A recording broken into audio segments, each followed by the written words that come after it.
আজ আমাদের নিয়ে যাব বাঁকুড়া জেলার রানীবাঁধ ব্লকের সুতান জঙ্গলে। আমি বাঁকুড়ার ঝিলিমিলির রিমিল ইকো ট্যুরিজম সেন্টার থেকে এই সুতান ফরেস্টে ভ্রমণের উদ্দেশ্যে গিয়েছিলাম। ঝিলিমিলি থেকে 7 কিলোমিটার, বাঁকুড়া শহর থেকে 60 কিলোমিটার দূরে এই সুতান ফরেস্টটি। সেটা হচ্ছে যে এই জঙ্গলটা ডেন্স ফরেস্ট, এই অঞ্চলে আমরা যে জঙ্গলমহল ট্যুরে এসেছি তার অন্যতম আর একটা আকর্ষণ হচ্ছে এইরকম ডেন্স ফরেস্টের ভেতরে আমরা রয়েছি। বিশেষত এই সিজনে, বর্ষার সিজনে তো দেখতে পাচ্ছেন চারদিকে একবারে সবুজ, রাস্তার পাশের গুল্ম গাছগুলোও কত বড় হয়ে আছে এবং তারও যে সবুজের আধিক্য এই সময়টাতে ভালো লাগে। সুতান ফরেস্ট রানীবাঁধ ঝিলিমিলি রাস্তাতেই পড়ে। সুতান ফরেস্ট দোয়ারসিনি হয়ে দলমা ফরেস্টের সঙ্গে যুক্ত হয়েছে। সুতান ফরেস্ট দেখার জন্য আপনারা ট্রেনে বাঁকুড়া আসুন। বাঁকুড়া থেকে বাস বা গাড়ি করে সুতান ফরেস্টে পৌঁছে যান। মেন রাস্তা থেকে পাহাড়ের পাকদণ্ডি বেয়ে বেশ কিছুটা এগুলেই পড়বে Sutan forest tourist spot. Eco রিসোর্টের ইকো পার্কের চত্বরে আছি।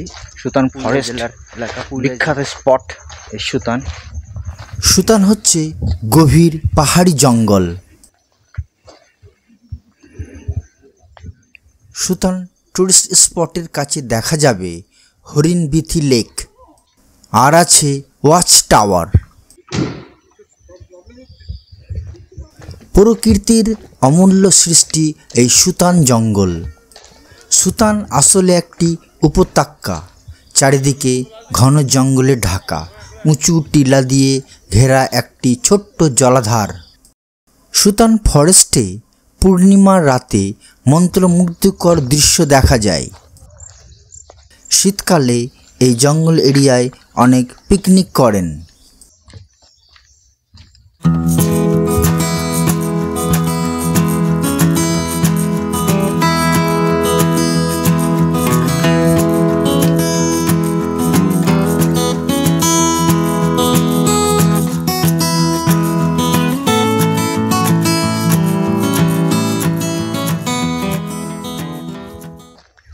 সুতান ফরেস্টেই আছি এখন আমি।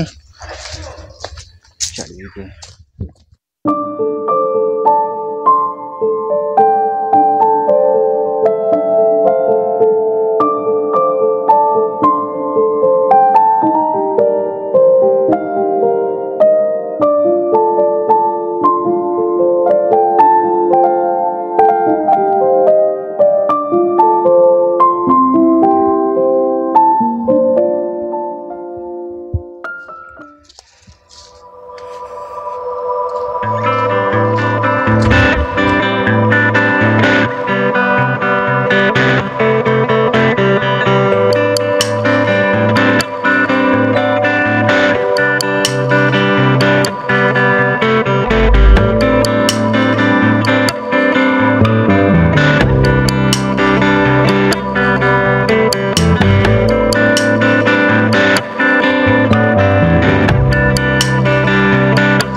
জঙ্গলের ভিতরে রাস্তা।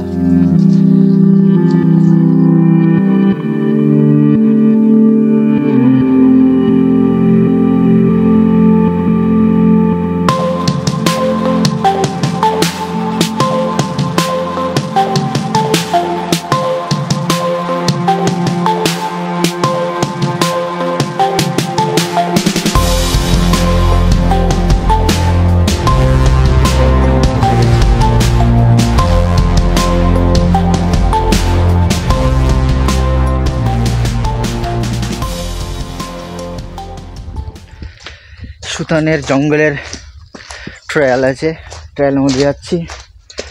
খুব সুন্দর লোকেশন। সুতানের নাম আছে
সুতান ফরেস্টের ইকো পার্ক, সেই পার্কের চত্বরে আছি আমি এখনো। জানি না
সুতান ফরেস্ট টুরিস্ট স্পটে থাকার ব্যবস্থা আছে, ফরেস্ট রেস্ট হাউস, ট্রেকার হাট ইত্যাদি। বাঁকুড়ার ঝিলিমিলিতে বেড়াতে এলে অবশ্যই সুতান ফরেস্টটি ঘুরে নেওয়া যেতে পারে। ভিডিওটি আজ এখানেই শেষ করছি। আমার ভিডিওটি যদি আপনাদের ভালো লাগে অবশ্যই বেশি বেশি করে শেয়ার করবেন, কমেন্ট করবেন, সাবস্ক্রাইব করবেন। ধন্যবাদ।